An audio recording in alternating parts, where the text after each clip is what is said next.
Hello friends, welcome to our YouTube channel teaching exam overload. दोस्तों, आज के session के अंतर्गत जैसा कि आपको पता ही है कि आपकी हिस्ट्री की क्लासेस पूरी समाप्त हो गई हैं। 6 to 8 पूरी खत्म हो गई है। ज्योग्राफी क्लास 7 खत्म हो गई है। क्लास 8 अकेले अब पढ़ाना है, जिसको हम 2-3 क्लास में कवर कर देंगे।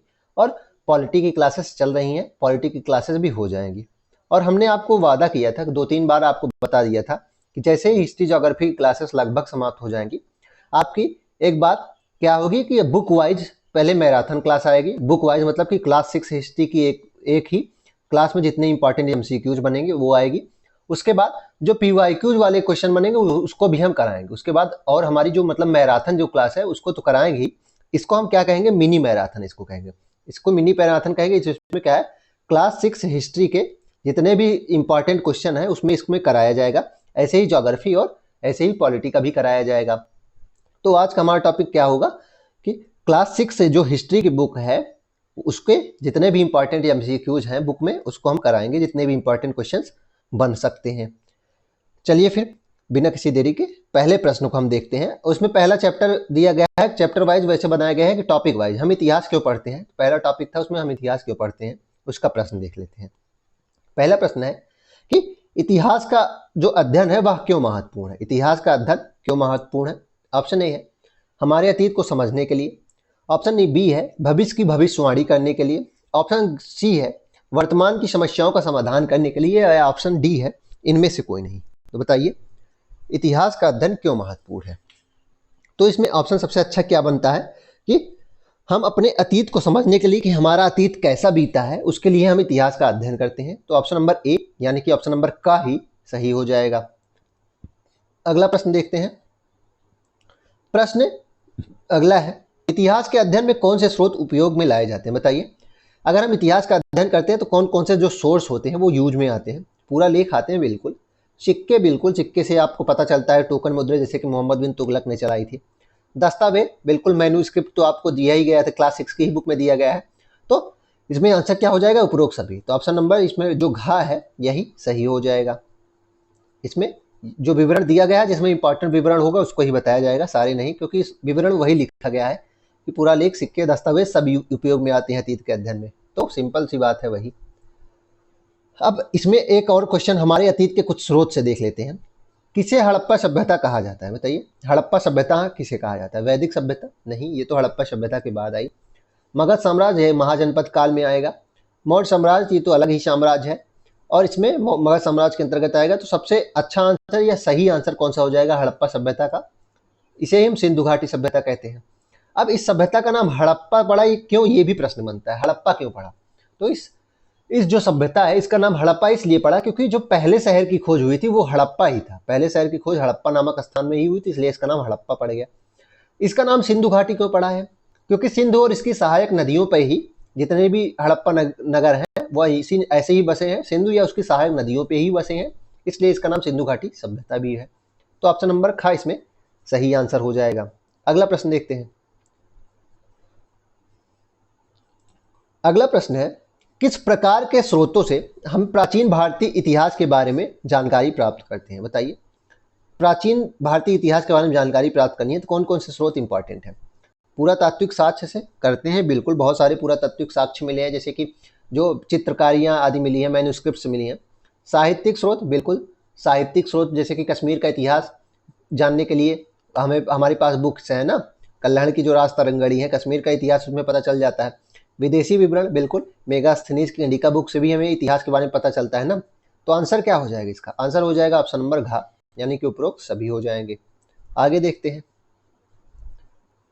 अगला प्रश्न है कृषि का आरंभ किस काल में हुआ? बताइए कृषि का आरंभ किस काल में हुआ? पूरा पाषाण काल में हुआ? नहीं। मध्य पाषाण काल में हुआ? नहीं। नवपाषाण काल में हुआ। कृषि का आरंभ कब हुआ? नवपाषाण काल में हुआ। ऑप्शन नंबर ग इसका सही आंसर हो जाएगा। नवपाषाण काल में ही मानव ने कृषि करना और पशुपालन शुरू किया था। तो ऑप्शन नंबर ग इसमें सही आंसर हो जाएगा। अगला है नवपाषाण काल के लोग किस प्रकार के घर बनाते थे? नवपाषाण काल में लोग किस प्रकार का घर बनाते थे? पेड़ों पर रहते थे? नहीं, वो तो पूरा पाषाण काल में था। गुफाओं में? ये भी नहीं, सॉरी पेड़ों पे तो नहीं रहते थे, ये सॉरी इसको गलत हो गया, गुफाओं में रहते थे। नवपाषाण काल में क्या हो जाएगा आंसर? मिट्टी और लकड़ी के घर बनाने लगे थे। मिट्टी और लकड़ी के घर नवपाषाण काल में लोग बनाने लगे थे। ऑप्शन नंबर ग इसका सही आंसर हो जाएगा, क्योंकि स्थायी निवास उस समय हो गया था। ऑप्शन नंबर क्वेश्चन है, हड़प्पा सभ्यता के लोग किस प्रकार की वस्तुओं का निर्माण करते थे? बताइए। मिट्टी के बर्तन बनाते थे, बिल्कुल। चमकदार लाल चमकदार बर्तन आप काले चमकदार और लाल चमकदार बर्तन आप देखे हैं ना, पढ़ाया गया है। धातु के औजार बनाते थे, बिल्कुल। लोहे का ज्ञान उनको नहीं था, लेकिन धातु के औजार बनाते थे। कांसा और तांबा।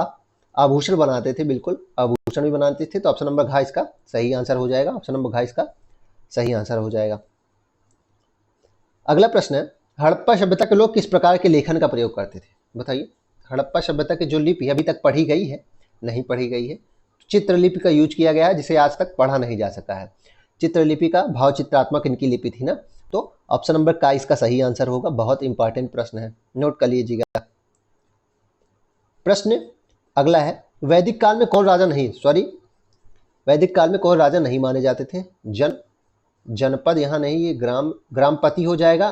ये क्वेश्चन ही गलत हो गया, ये क्वेश्चन मिसप्रिंट हो गया है, इसको स्किप करते हैं। अशोक कौन थे? अगला प्रश्न है, अशोक कौन थे? गुप्त साम्राज्य के राजा, मौर्य साम्राज्य के? तो बिल्कुल सबको पता है, मौर्य साम्राज्य के राजा थे ना। अशोक कौन थे? मौर्य साम्राज्य के राजा थे। चंद्रगुप्त मौर्य के क्या थे? पौत्र ही तो थे। अशोक चंद्रगुप्त मौर्य के पौत्र थे और बिंदुसार के बेटे थे। अगला प्रश्न है, निम्न में से कौन सा स्थल महाजनपद का केंद्र नहीं था? मगध बिल्कुल था, मगध था। कौशाम्बी था, अवंती था, सांची नहीं था। तो नहीं था पूछा गया है, तो सांची ही हो जाएगा। ये महाजनपद काल में केंद्र नहीं था, बाकी सब प्रमुख केंद्र थे। महाजनपद से संबंधित प्रश्न आ रहे हैं, जो कि बुक में दिया गया है। मौर्य साम्राज्य का सबसे महत्वपूर्ण शहर कौन सा था? तो मौर्य साम्राज्य में सबसे महत्वपूर्ण शहर कौन सा था? बताइए। मौर्य साम्राज्य में सबसे महत्वपूर्ण शहर कौन सा हो जाएगा? इसको देखते हैं। तो ये हो जाएगा पाटलिपुत्र। मौर्य साम्राज्य में सबसे इंपॉर्टेंट शहर कौन सा था? पाटलिपुत्र। ऑप्शन नंबर का इसका सही आंसर हो जाएगा। पाटलिपुत्र ही मौर्य साम्राज्य की राजधानी थी और ये सबसे महत्वपूर्ण शहर इसमें था। अगला है प्रश्न, नए प्रश्न में अगला प्रश्न है, मौर्य काल के समय अशोक ने बौद्ध धर्म को अपनाने के बाद किस प्रकार के पत्थर का स्थापित किया?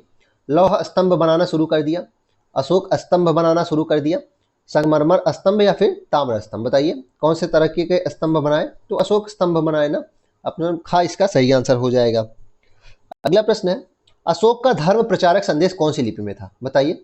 इनकी जो लिपि थी वो कौन सी थी? जो इन्होंने संदेश दिए अपने, जो ताम्रलेख और ये शिलालेख बनवाए, वो किस लिपि में थे? ब्राह्मी लिपि में थे। किस लिपि में थे? ब्राह्मी में थे। इसको ध्यान रखिएगा, ब्राह्मी लिपि में ये थे। आगे देखते हैं। अगला प्रश्न है, किसके शासनकाल में भारत में सबसे अधिक विदेशी यात्री आए? बताइए किसके काल में सबसे ज्यादा विदेशी यात्री आए थे? इंपॉर्टेंट प्रश्न है, टफ प्रश्न है। अशोक के काल में नहीं, चंद्रगुप्त के काल में मेगास्थनीज आए थे, लेकिन ये नहीं होगा। हर्षवर्धन के काल में, बिल्कुल हर्षवर्धन के काल में ही सबसे ज्यादा विदेशी यात्री आए थे। तो ऑप्शन नंबर सी इसका सही आंसर हो जाएगा। हर्षवर्धन, जो कि वर्धन वंश के थे, थानेश्वर कन्नौज जो आसपास का क्षेत्र है वहाँ के ये शासक थे और इनके काल में सबसे ज़्यादा विदेशी यात्री आए थे। आगे देखते हैं, गुप्त साम्राज्य के संस्थापक कौन थे? बताइए गुप्त साम्राज्य के संस्थापक कौन हो जाएंगे? चंद्रगुप्त मौर्य हो जाएंगे, ये तो मौर्य वंश के संस्थापक थे। समुद्रगुप्त, ये भी नहीं हो जाएंगे। चंद्रगुप्त प्रथम जो है यही गुप्त साम्राज्य के संस्थापक थे। जो गुप्त साम्राज्य के संस्थापक थे कौन थे? ऑप्शन नंबर ग सही होगा। चंद्रगुप्त प्रथम गुप्त साम्राज्य के संस्थापक थे। गुप्त साम्राज्य के किस शासक को भारत का नेपोलियन कहा जाता है? सिंपल सा प्रश्न है, बहुत बार पढ़ा गया है। समुद्रगुप्त को ही भारतीय नेपोलियन या भारत का नेपोलियन या उत्तर भारत का नेपोलियन कहा जाता है। किसको? समुद्रगुप्त को। अगला प्रश्न देखते हैं, उनकी विजय अभियान के कारण ऐसा कहा जाता है, ध्यान रखिएगा, इनके विजय अभियानों के कारण और सैन्य कुशलता के कारण इन्हें भारत का नेपोलियन कहा जाता है। अगला प्रश्न है, कौन सा नगर गुप्त साम्राज्य के दौरान प्रसिद्ध व्यापारिक केंद्र था? बताइए गुप्त साम्राज्य के था। मौर्य साम्राज्य के समय तो पाटलिपुत्र था, तो ये गुप्त साम्राज्य में। मथुरा नहीं हो पाएगा। मथुरा किसके समय में इंपॉर्टेंट था? कनिष्क का जो शासनकाल था। कनिष्क बताइए किस वंश के थे? तो जो कुषाण वंश का जो शासन था उसके समय मथुरा इंपॉर्टेंट था, लेकिन इसमें नहीं हो जाएगा। वाराणसी भी नहीं होगा, उत्तर उज्जैनी हो जाएगा। उत्तर क्या हो जाएगा? उज्जैनी हो जाएगा। गुप्त साम्राज्य के समय में प्रसिद्ध व्यापारिक केंद्र उज्जैनी था। अगला प्रश्न है, गुप्त काल के दौरान किस धर्म का अधिक समर्थन मिला? बताइए। सिंपल सा सवाल है, गुप्त काल के दौरान, ध्यान रखिएगा, गुप्त काल स्वर्ण काल कहा जाता है किसका? हिंदुओं के लिए, क्योंकि हिंदू धर्म का इसमें पुनरुत्थान हुआ था। इसमें हिंदू धर्म का पुनरुत्थान हुआ था, खास करके वैष्णव धर्म का, लेकिन शैव धर्म को भी उतना ही ज़्यादा सपोर्ट दिया गया था। तो गुप्त काल के दौरान हिंदू धर्म का बहुत ज़्यादा समर्थन मिला था, ऑप्शन नंबर ग इसका सही आंसर हो जाएगा। गुप्त काल में संस्कृत के किस महान कवि ने मेघदूत लिखा था? बताइए किसने मेघदूत लिखा था? मेघदूत किसने लिखा है? तो कालिदास ने लिखा है ना। मेघदूत किसने लिखा है? कालिदास ने लिखा है। ध्यान रखिएगा, मेघदूत कालिदास की रचना है, जैसे कि अभिज्ञान शाकुंतलम भी नहीं की है। आगे देखते हैं, महावीर स्वामी कौन थे? महावीर स्वामी कौन थे बताइए? महावीर स्वामी जब बौद्ध धर्म के प्रवर्तक थे? नहीं, वो तो गौतम बुद्ध हो जाएंगे। हिंदू धर्म के प्रवर्तक भी नहीं थे, सिख धर्म के भी नहीं थे, गुरु नानक देव हो जाएंगे इनकी संस्थापना करने वाले। जैन धर्म के प्रवर्तक थे महावीर स्वामी, जैन धर्म के क्या थे? अंतिम यानी 24वें गुरु थे। 24वें क्या थे? गुरु थे, और जैन धर्म के प्रवर्तक थे। गौतम बुद्ध का जन्म कहाँ हुआ था? गौतम बुद्ध का जन्म कहाँ हुआ था? सारनाथ में हुआ था। सारनाथ में तो इन्होंने अपना पहला प्रवचन दिया था, जिसको कहा जाता है धर्मचक्र प्रवर्तन। बोधगया में तो ज्ञान की प्राप्ति हुई थी। कुशीनगर में तो इनकी मृत्यु हुई थी। कुशीनगर में कहाँ मृत्यु हुई थी? तो इनका ज्ञान की प्राप्ति कहाँ हुई? लुम्बिनी में हुई है। इनकी ज्ञान की प्राप्ति लुम्बिनी में हुई है। तो ऑप्शन नंबर का इसका सही आंसर हो जाएगा, और ये वर्तमान नेपाल में स्थित है। मगध का सबसे प्रमुख राजा कौन था? बताइए मगध का सबसे प्रमुख राजा कौन हो जाएगा? मगध का सबसे प्रमुख राजा कौन हो जाएगा? तो चंद्रगुप्त मौर्य ही मगध के सबसे प्रमुख राजा हो जाएंगे। अशोक भी थे, लेकिन चंद्रगुप्त मौर्य ही मगध के सबसे प्रमुख राजा माने जाएंगे। अशोक ने किस युद्ध के बाद बौद्ध धर्म अपनाया? बताइए अशोक ने किस युद्ध के बाद बौद्ध धर्म को अपनाया? तो कलिंग युद्ध। कलिंग युद्ध, जो कलिंग किसे कहा जाता है? जो आधुनिक उड़ीसा है उसे ही कलिंग कहा जाता है। जो आधुनिक उड़ीसा है उसे ही कलिंग कहा जाता है। राजा पद्मनाभ से इनसे लड़ाई हुई थी। किससे? राजा पद्मनाभ, कलिंग के शासक थे राजा पद्मनाभ या पद्मनाभम, उनसे इनकी लड़ाई हुई थी।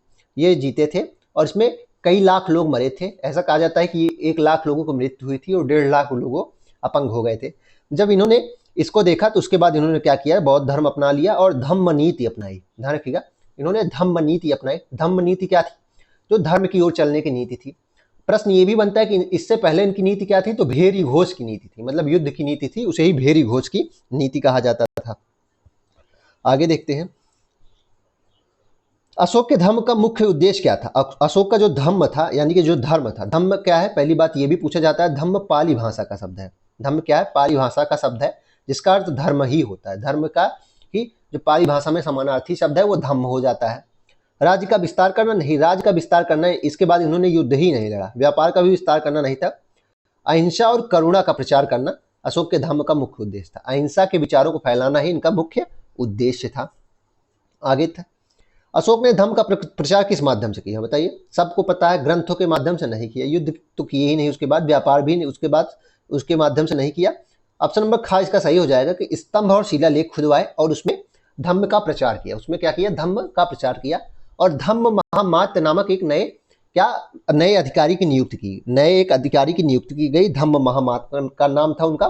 धर्म का प्रचार करना उनका काम था। धर्म का प्रचार करना ही उनका काम होता था। आगे देखते हैं, संगम साहित्य किस भाषा में लिखी गई है? तो बताइए संगम साहित्य, सबका आंसर संस्कृत आएगा, गलत है। पाली भाषा तो बौद्ध और जैन धर्मों की हो जाएगी, ये भी नहीं होगी। तमिल भाषा या तेलुगु भाषा? बताइए तमिल होगी या तेलुगु होगी? तो जो संगम साहित्य था वो तमिल भाषा में हुआ था। ये तमिल भाषा के जो कविताएं थी, जैसे कि शिल्पादिकरम हो गया, ये सब तमिल भाषा में लिखे गए हैं, और तमिल भाषा ही संगम साहित्य की भाषा थी। ध्यान रखिएगा, तमिल भाषा ही, और कविताओं का ये संग्रह माना जाता है। अगला है कि प्राचीन भारत में रेशम का व्यापार किस मार्ग से माध्यम से माना जाता था? बताइए, इसे रेशम मार्ग ही कहा जाता था। और प्रश्न बनता है कि जो सिल्क रूट था, इस पे सबसे ज्यादा मतलब कौन सा प्रसिद्ध जो वंश था उसने शासन किया था? बताइए, तो वो कौन सा हो जाएगा? कुषाण वंश हो जाएगा। कुषाण वंश ने इस पे सबसे अधिक समय तक नियंत्रण कर लिया था। सिल्क रूट पे कुषाण वंशों का शासन था, खास करके कनिष्क का। ध्यान रखिएगा, कनिष्क का। अगला है, फाहियान कौन था? फाहियान कौन था? सिंपल सी बात है, चीनी तीर्थयात्री था। फाहियान कौन था? चीनी तीर्थयात्री था। ध्यान रखिएगा, फाहियान चीनी तीर्थयात्री था, और गुप्त काल के समय में भारत की यात्रा किया था। गुप्त काल के समय में इसने भारत की यात्रा की थी, और यहाँ की संस्कृति, समाज और बौद्ध धर्म के बारे में अपनी बुक में लिखा था। हेन स्वांग ने किसके शासनकाल में भारत की यात्रा की थी? सिंपल सा प्रश्न है, हर्षवर्धन के काल में हेन स्वांग ने अपनी यात्रा की थी। हेन स्वांग हर्षवर्धन के काल में आया था। ऑप्शन नंबर ग इसका सही आंसर हो जाएगा। और यहाँ के विश्वविद्यालय और बौद्ध मठों का भी वर्णन इन्होंने किया था। अगला प्रश्न है कि अजंता की गुफाएं किसके लिए प्रसिद्ध है? बताइए, अजंता की गुफाएं किसके लिए प्रसिद्ध है? हिंदू मूर्ति कला, बौद्ध धर्म चित्रकला, जैन धर्म या इस्लामी स्थापत्य? तो खास तौर पे बुद्ध चित्रकला के लिए अजंता की गुफाएं फेमस हैं। किसके लिए? बौद्ध चित्रकला के लिए फेमस हैं। आगे देखते हैं, कांचीपुरम किसके लिए प्रसिद्ध है?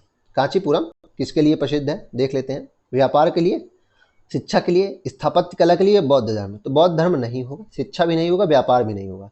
स्थापत्य कला के लिए कांचीपुरम फेमस है। किसके लिए? स्थापत्य कला के लिए, यानी कि उसकी जो भव्य मंदिरें हैं उसके लिए फेमस है। कांचीपुरम प्राचीन भारत में अपनी भव्य मंदिरों और स्थापत्य कला के लिए प्रसिद्ध था। यहाँ मंदिर बहुत भव्य बनाई गई हैं। ध्यान रखिएगा, दक्षिण भारत की जो शैली है मंदिर बनाने की, वैसे ही यहाँ मंदिर बनाई गई है। अगला प्रश्न है, प्राचीन भारत में संगीत को किस ग्रंथ के महत्वपूर्ण, मतलब संगीत का महत्वपूर्ण ग्रंथ इसमें पूछा गया। तो कामसूत्र नहीं, काम वासना से रिलेटेड है। अर्थशास्त्र, अर्थशास्त्र है नहीं, अर्थशास्त्र भी नहीं। उपनिषद, जिसका अर्थ होता है गुरु के समीप बैठना, जिसकी संख्या कितनी है? 108 है, ये भी नहीं हो जाएगा। तो इसमें बचा कौन सा? ऑप्शन नंबर ए बचा, नाट्यशास्त्र, यही हो जाएगा सही। भरत मुनि का, इसको लिखा किसने है? ध्यान रखिएगा, इसको लिखा किसने है? भरत मुनि ने। ध्यान रखिएगा, इसको लिखा कितने गया है? भरत मुनि ने इसको लिखा है। और इसको पंचम वेद भी कहा जाता है। इसको क्या कहा जाता है? इसको पंचम वेद भी कहा जाता है। ये भी नोट कर लीजिएगा, इसको पंचम वेद भी कहा जाता है। और शास्त्रीय नृत्य के बारे में यही दिया गया है। शास्त्रीय जो नृत्य हैं उनके बारे में यही वर्णन मिलता है, जैसे कि कुचिपुड़ी हो गया, और आंध्र प्रदेश का, केरला का हो गया, मोहिनीअट्टम, तो ये सब इसमें ही बताया गया है। इतने क्वेश्चन इसमें से ध्यान रखिएगा आपके बनते हैं। हड़प्पा सभ्यता का प्रमुख बंदरगाह पूछा गया है, सबको पता होना चाहिए। मोहनजोदाड़ो क्या है? मोहनजोदाड़ो हड़प्पा सभ्यता का सबसे बड़ा शहर है। सबसे बड़ा शहर पूछा जाएगा तो मोहनजोदाड़ो हो जाएगा। कालीबंगा नहीं है, कालीबंगा नहीं है। लोथल या चंद्रहुत्रो, क्या हो जाएगा? लोथल हो जाएगा। ऑप्शन नंबर ग इसका सही आंसर हो जाएगा, लोथल इसका सही आंसर होगा।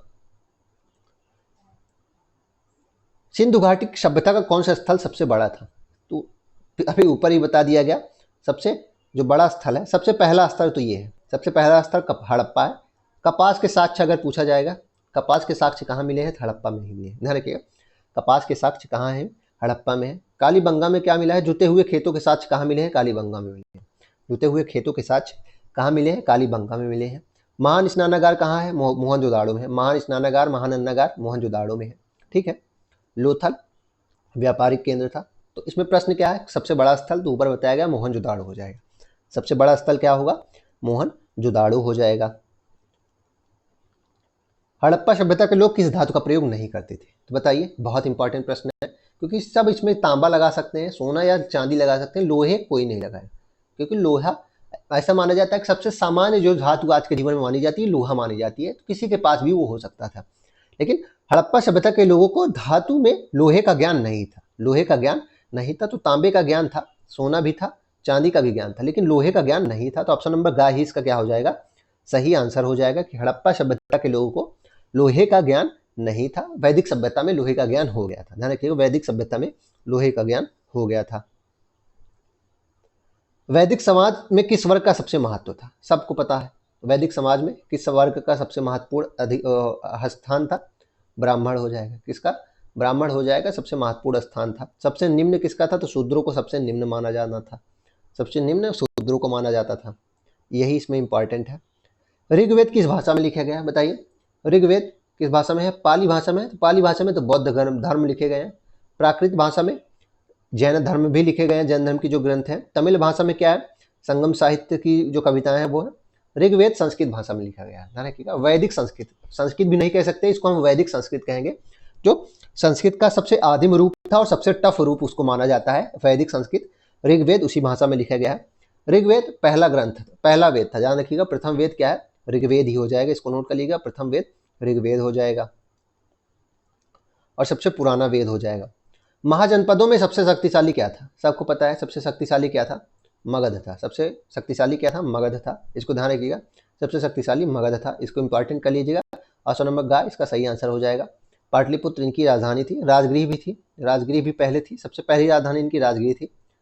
पाटलिपुत्र दूसरी थी, फिर वैशाली लास्ट में बनी थी। फिर वैशाली भी इनकी राजधानी बन गई थी। ध्यान रखिएगा, वैशाली भी हो गई थी। आगे देखते हैं, महाजनपद काल में किसके द्वारा कर वसूला जाता था? राजा के द्वारा ही वसूला जाएगा, क्योंकि राजा उसमें समय हो गए थे। राजा के द्वारा वसूला जाता था आर्थिक व्यवस्था को मजबूत करने के लिए। बौद्ध धर्म के संस्थापक गौतम बुद्ध। गौतम बुद्ध बौद्ध धर्म के संस्थापक थे। सिंपल सी बात है, गौतम बुद्ध बौद्ध धर्म के संस्थापक थे। जैन धर्म के अंतिम तीर्थंकर महावीर स्वामी हो जाएंगे। जैन धर्म के अंतिम तीर्थंकर कौन हो जाएंगे? महावीर स्वामी हो जाएंगे। जैन धर्म के 24वें तीर्थंकर, यानी कि अंतिम तीर्थंकर महावीर स्वामी हो जाएंगे। इन्होंने पंचम जो पंच महाव्रत में पांचवा इंपॉर्टेंट जोड़ा था, पांचवा जोड़ा था पंच महाव्रत में, पांचवा इंपॉर्टेंट जोड़ा था नियम, वो भी क्या था, ब्रह्मचर्य का। ब्रह्मचर्य का नियम किसने जोड़ा था, इन्होंने ही जोड़ा था। ब्रह्मचर्य का नियम इन्होंने जोड़ा था। आगे, तक्षशिला किसके लिए प्रसिद्ध था? तक्षशिला आपको सबको पता है विश्वविद्यालय था, तो शिक्षा के लिए ही फेमस होगा। तक्षशिला जो पाकिस्तान वाले क्षेत्र में पड़ता है, बलूचिस्तान और कजाकिस्तान वाले क्षेत्र में, वही शिक्षा का प्रमुख केंद्र था। तक्षशिला शिक्षा का प्रमुख केंद्र था, जहाँ विभिन्न विषयों की शिक्षा दी जाती थी और बौद्ध धर्म से संबंधित था। नालंदा विश्वविद्यालय किस काल में प्रसिद्ध हुआ? बताइए। चोल काल में। ये तो दक्षिण भारत के हैं, इनसे संबंध ही नहीं है। पल्लव काल के भी नहीं संबंध है। गुप्त या मौर्य, इसमें बताइए, गुप्त होंगे कि मौर्य काल? तो गुप्त काल में ही नालंदा विश्वविद्यालय फेमस हुआ था। किसमें? गुप्त काल में। ध्यान रखिएगा, गुप्त काल में ही नालंदा विश्वविद्यालय फेमस हुआ था, इसको ध्यान रखिएगा। आगे देखते हैं, अजंता की गुफाएं किसके लिए प्रसिद्ध हैं? अजंता की गुफाएं सबको पता है चित्रकला के लिए फेमस है, उसमें बहुत अच्छे अच्छे चित्र हैं। अजंता की गुफाएं चित्रकला के लिए फेमस है। किसके शासन काल में एलोरा और अजंता की गुफाएं बनाई गई थी? बताइए, किसके शासन काल में अजंता और एलोरा की गुफाएं बनाई गई थी? तो गुप्त काल में। मौर्य काल नहीं होगा, सातवाहन वंश भी नहीं होगा। सातवाहन वंश क्या माना जाता है? शीशे के सिक्के चलाते थे। क्या? शीशे के सिक्के ये चलाते थे। इन्हें ही दक्षिणापथ, इन्होंने अपने आप को क्या कहा था? दक्षिणापथ, अर्थात दक्षिण का स्वामी कहा था। इन्होंने अपने आप को क्या कहा था? दक्षिणापथ कहा था। ठीक है। चालुक्य वंश पुलकेशियन द्वितीय से संबंधित है, जिसका हर्ष के साथ युद्ध हुआ था नर्मदा नदी पे 618 ईस्वी में। 618 ईस्वी में हुआ था ना, चालुक्य पुलकेशियन द्वितीय का युद्ध हुआ था किसके साथ? हर्ष के साथ, नर्मदा नदी के तट पे। तो इसका आंसर क्या होगा? अजंता एलोरा की गुफाएं गुप्त वंश के दौरान बनाई गई थी। ध्यान रखिएगा, गुप्त वंश के दौरान ही बनाई गई थी। अगला है, चोल साम्राज्य किसके लिए प्रसिद्ध था? चोल साम्राज्य किसके लिए प्रसिद्ध था? स्थापत्य कला के लिए, समुद्री व्यापार के लिए, शिक्षा के लिए या कृषि के लिए? तो चोल साम्राज्य समुद्री व्यापार के लिए फेमस था। चोल साम्राज्य समुद्री व्यापार के लिए फेमस था। चोल साम्राज्य अपनी नौसेना और समुद्री व्यापार के लिए प्रसिद्ध था, जिसने दक्षिण पूर्व एशिया के साथ व्यापारिक संबंध स्थापित किए थे। इंपॉर्टेंट है, नोट कर लीजिएगा। चोल काल के प्रमुख मंदिर, सांची स्तूप नहीं हो जाएगा। ब्रह्मदेश्वर मंदिर नहीं। तंजावुर का बृहदेश्वर जो मंदिर है वह चोल काल के दौरान बनाया गया था। जो बृहदेश्वर मंदिर है वो चोल काल के दौरान बनाया गया था। महाबलीपुरम का रथ मंदिर पल्लवों के द्वारा बनवाया गया था। किसके द्वारा? पल्लवों के द्वारा बनवाया गया था। लेकिन जो बृहदेश्वर मंदिर है वो चोलों के द्वारा बनवाया गया था। नोट कर लीजिएगा, ये चोलों के द्वारा बनवाया गया था। अब आर्यभट्ट किसके लिए प्रसिद्ध थे? चिकित्सा के लिए। चिकित्सा के लिए सुश्रुत को माना जाता है फेमस, जिसको, और चरक को माना जाता है। साहित्य के लिए तो बहुत आप जानते हैं, दर्शन शास्त्र से संबंधित नहीं थे। गणित और खगोल विज्ञान के लिए प्रसिद्ध थे आर्यभट्ट। आर्यभट्टियम इनकी बुक भी है। इनकी बुक क्या है? आर्यभट्टियम। पाई ओई की जो संकल्पना है इन्होंने ही दी थी। गणित और खगोल विज्ञान के ये इंपॉर्टेंट व्यक्ति थे। आर्यभट्टियम की रचना की थी, बता ही दिया गया। चिकित्सा के क्षेत्र में किस प्राचीन भारत के वैज्ञानिक का नाम प्रमुख है? बताइए, चरक का या सुश्रुत का? तो इसमें चरक और सुश्रुत दोनों हो जाएंगे, लेकिन अगर एक नाम पूछा जाएगा तो चिकित्सा का ही केवल दिया गया तो चरक हो जाएंगे। शल्य चिकित्सा यानी कि सर्जिकल जो चीजें होती हैं वह सुश्रुत करते थे, लेकिन चिकित्सा दिया है तो चरक। ऑप्शन ए बी दोनों दिया होता, दोनों सही हो जाता, लेकिन शल्य चिकित्सा दिया होता तो सुश्रुत सही होता। शल्य चिकित्सा नहीं दिया गया है, इसलिए इसका सही आंसर क्या हो जाएगा? चरक हो जाएगा। ऑप्शन नंबर ए इसका सही आंसर हो जाएगा। ध्यान रखिएगा, चरक हो जाएगा। इन्होंने अपनी बुक चरक संहिता भी लिखी थी। इन्होंने अपनी बुक चरक संहिता लिखी थी। चलिए फिर इसी के साथ आज के सेशन को हम समाप्त करते हैं। आज आपकी कौन सी क्लास थी? आज आपकी क्लास 6 हिस्ट्री की क्या करते हैं, जितने भी इंपॉर्टेंट प्रश्न उसमें बन सकते हैं उसको खत्म करा दिया गया है। अब ऐसे ही 6 ज्योग्राफी और ऐसे ही 7th और 8th के भी कराए जाएंगे। उसके बाद अब लगातार आपकी मैराथन क्लासेस भी चलेंगी। अब आपकी जो PYQs भी आए हैं, PYQs की भी अब मैराथन क्लास हम लोग लेंगे, जिसमें मैथ, CDP, EVS और SST सारी मैराथन क्लासेस कराई जाएंगी। ध्यान रखिएगा, सारी मैराथन क्लास अब धीरे धीरे कराई जाएंगी। तो इसलिए आप हमारे चैनल को लाइक कर दीजिए, सब्सक्राइब कर दीजिए और बहुत इंपॉर्टेंट है, बेल आइकन को भी प्रेस कर दीजिए, जिससे आपको नोटिफिकेशन तुरंत ही मिल जाए। चलिए फिर, धन्यवाद।